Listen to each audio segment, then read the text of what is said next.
Después de 12 meses, del 13 de marzo del 2020 al 2021, demostramos al gobierno nacional que las pérdidas de ese sector superaron los 6 billones de pesos. ¿Por qué? Porque de los 5 servicios, transporte escolar, empresarial, transporte de turista, transporte de usuarios de la salud y grupos específicos, solamente 2, el transporte el empresarial y el transporte de usuarios de la salud, siendo muy optimista, se llegó al 10%. Los demás servicios, ninguno actuó. Pensamos siempre que en el 2021 pudiéramos reactivar el transporte escolar y el transporte turístico. Eso no se ha dado. El transporte escolar en el 2021, en el segundo semestre, que fue donde aspiramos y había una connotación importante de apoyo del gobierno nacional, llegamos a lo sumo al 20% en ambos sectores. Y el transporte, el grupo específico, pues ese ni siquiera reactivó, porque hoy lo está prestando el transporte de plataformas o transporte particular. De esta forma que consideramos que hoy sigue habiendo una afectación al cierre del 2021, después de 21 meses ya de esta emergencia, pues seguimos sufriendo de gran manera y las pérdidas van a seguir creciendo. Creemos que vamos a estar al cierre del 2021 de unas pérdidas acumuladas por encima de los 7 billones de pesos. El servicio más afectado durante de estos 21 meses es el transporte escolar, porque las 1.889 empresas y los 96.000 vehículos que hay hoy en día, la mayoría trabajan, el 70% trabajan en transporte escolar. Al no reactivarse el transporte escolar, pues sencillamente la afectación es muy grave. Por eso aspiramos que en el 2022 comience el transporte escolar a reactivarse y eso nos puede dar una alternativa.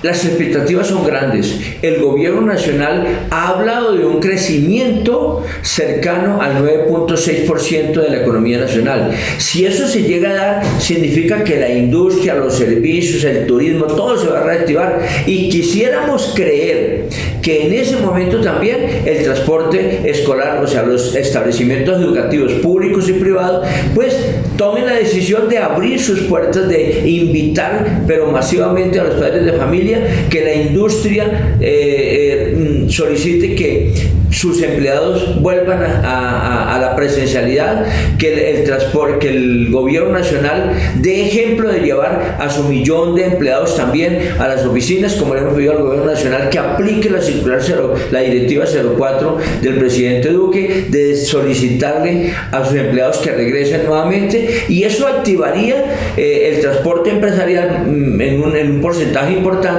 y sobre todo el transporte escolar. La expectativa es grande. Aspiramos que a partir de enero los contratos de transporte escolar sean una realidad y que eso permita que todos estos propietarios, que todos estos conductores, que todas las monitoras y las empresas tengan una posibilidad de volver a pensar en que su empresa no se va a morir. Las tarifas, hay que dejar claro que las tarifas en el transporte especial son determinadas por oferta y demanda. ¿Eso qué significa?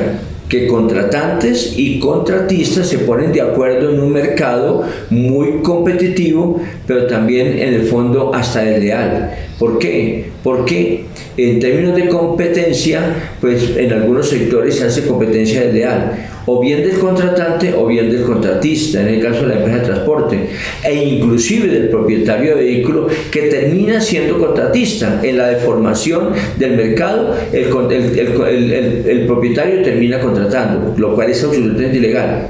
Pero en ese mercado, en esas fuerzas de oferta y demanda, pues finalmente la tarifa casi que muchas veces disminuye, al menos que sea muy específico y que haya un entendimiento entre los contratantes, podríamos decir que las tarifas no van a subir en forma desmedida. Además, el gobierno nacional, con el incremento del salario mínimo, está solicitándole a todo el sector público y privado que los incrementos no se den sobre ese aumento del salario mínimo, sino con la inflación.